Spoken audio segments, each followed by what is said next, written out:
Hello and welcome to this final CS128 Honors Git lesson. In this lesson, we're going to talk about branching and how that helps you stay organized as a developer in Git. But before we talk about that, I want to take one moment to talk about CS128 Honors. So if you've been enjoying these lectures so far on Git, you'll probably want to at least take a look at CS128 Honors. We're the honors section for CS128, and we follow the core curriculum of CS128, but instead of teaching it in C++, we teach it in Rust, giving you a vast amount of experience in a brand new language that was voted Stack Overflow's most loved programming language in 2020. And if you want some more info or you just want to see more of me, check out our informational video at that link right there. That'll also be in the description. All right, let's jump straight into Git merging now. So to recap what we've talked about before, we've talked about linear histories in a previous lesson, which includes adding, committing, pushing, and pulling in a linear fashion where everything is in the order that it happened chronologically. However, we also talked about merge conflicts and how if you have two developers working at the same time and you don't follow a chronological procedure, you might run into issues. And while that's true for the most case, you can also get around this by using branches. So let's talk a little bit about what branches are. So to show a bit of what we need it for, as I mentioned before, you need it for merge conflicts, but another reason you could need it is because you want to keep track of your history in a clean fashion. So let's take a look at an example of where you would want to use a branch. So we're going to have this project with two developers, and we're going to start off with an initial commit, and then one developer will start with the login page, and the other will start working on the home page. Now, one of these developers adds a commit that says add logo. Now, this is twofold a problem because first off, that message is not very clear. But second off, it's not on a branch. So we don't know which area got a logo added to it. So now, when the next commit is made to finish the login page and to finish the home page, we don't know where that logo is, right? We know that a logo was added somewhere, but we don't know where because this commit was not able to tell us exactly where. So let's talk about what a branch looks like and how this could solve this issue. So looking at this history again, let's take a look using branches. So we'll start off once again by creating a home page, but this time the second developer will go and create a new branch for the login page. And so now these two commit histories are happening in parallel at the same time, but they aren't interacting with each other. So now the second developer can add the logo to their login page. And now we know, hey, it's on the login page. Great. And it also is not going to change anything about the home page work that's been started so far.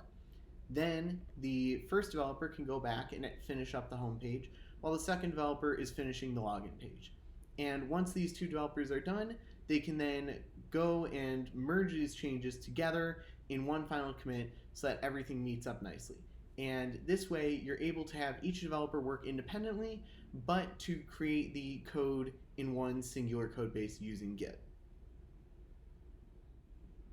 So after that demonstration, you're probably wondering, how do I use branches? I like how it was able to keep me organized, but I want to do it for myself. Well, let's talk about that by showing off the commands. So our first command is Git Checkout. Git Checkout allows you to, as the name implies, check out a branch, which will take you to the latest commit on that specific branch.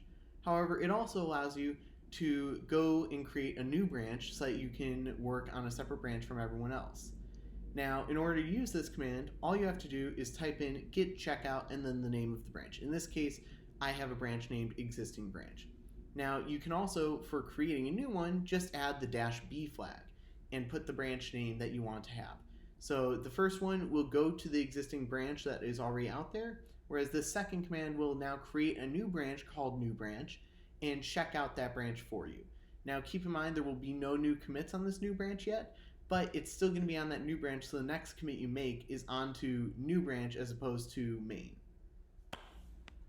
Alright, so to demo branching, we're going to go back to our Howdy World project. And in this project, what we're going to be working on is changing our printing and doing a little bit of extra work.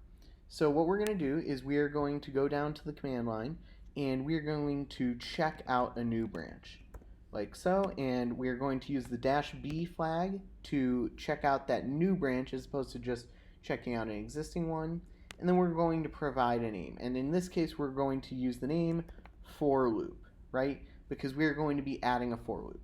And once we do that, you'll see we've now been switched to a new branch. And if you run git status, it will tell you you're on branch for loop. So now that we're on this new branch, what we're going to do is we're going to add a for loop inside here. And what it will do is simply give us howdy world 5 times. And inside here, we will just copy paste this line from above. And as you can see, we are now going to print out howdy world 5 times. And if I run this command,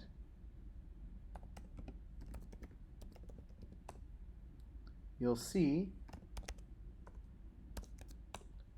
that howdy world prints out 5 times. Perfect.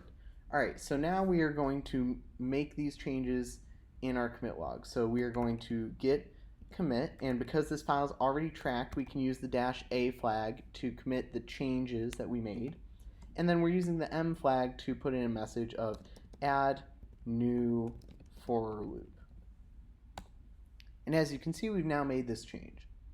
So let's go back to the slides to learn about how we can now bring this code back into our main branch. Our second command is Git Merge. And Git Merge is, as the name implies, the command that will take 2 branches and merge them into one. And the fun fact about this is that this is actually what happens under the hood with git pull, right? When you run git pull, it will merge a branch from origin into your current local repository branch. And in order to use it, all you have to do is type in git merge other branch. So whatever branch you are typing git merge for, it will merge that branch into whatever branch you're currently on. So for example, if I do Git Checkout main, and then I do Git Merge feature, it will merge the feature branch into the main branch. Now you have to be aware that this can also potentially cause merge conflicts in the process, just like you can when running git pull. And for a visual, take a look at this little diagram that shows how if you are merging from topic to master, it will go from topic, it will create the new commit G, and then it will take those 2 commits and make it into H. Alright, so now that we have our changes in our project, we're now going to bring this branch back over to main. And the way we're going to do that is we are going to run Git Merge. So first off, we have to run Git Checkout main so that we're on the branch that we want to be working with. And then we have to run Git Merge. And then in this case, we're using the branch for loop. And once we run that, you'll see on the main branch, we now have the for loop. And if we look at the log, you'll see the for loops in there on the main branch. And finally, let's talk about pull requests. Pull requests aren't actually a part of Git, but they are GitHub's way of allowing other people to review your code before you merge it into a branch. And all you have to do is push your code to GitHub, and then go to the pull request tab and open one up, as we'll show in the demo in a moment. And you can also do things like label or attach media or assign other reviewers and automatically run unit tests every time that you modify your pull request. So let's take a look at an example of that. So looking at GitHub now, you can see this for loop branch that I made before we merged it. Now we can, instead of merging it, use a pull request instead to get some eyes on this. So what we can do is we can hit compare and pull request here, or if this box isn't showing up, all you have to do is click the pull request tab over here and click new pull request. Now once you do that, it's going to give us a couple different options, and what you're going to want to do is over here, select whichever branch you want to merge these changes into. That's the base branch. However, you're going to then, for the compare branch, take the branch that you want to merge those changes from. So we added to the for loop, and we are going to merge into the main branch. So now we are going to add some sort of title that tells the users of this project what we did. So in this case, we added a new for loop to print howdy world more. And inside here, we can just leave a little message. So we'll say, howdy world 5 times. So now that everyone knows what our changes were, we can now make some reviewers. So if we wanted to ask people to review it, all we would have to do is type in their username right there, and we can assign ourselves as well as add labels. Like this in this case was an enhancement because we're now saying howdy world 4 times more than we were previously. You can also do some other things like linking issues if you're following your issue tracking through GitHub, and a couple other things.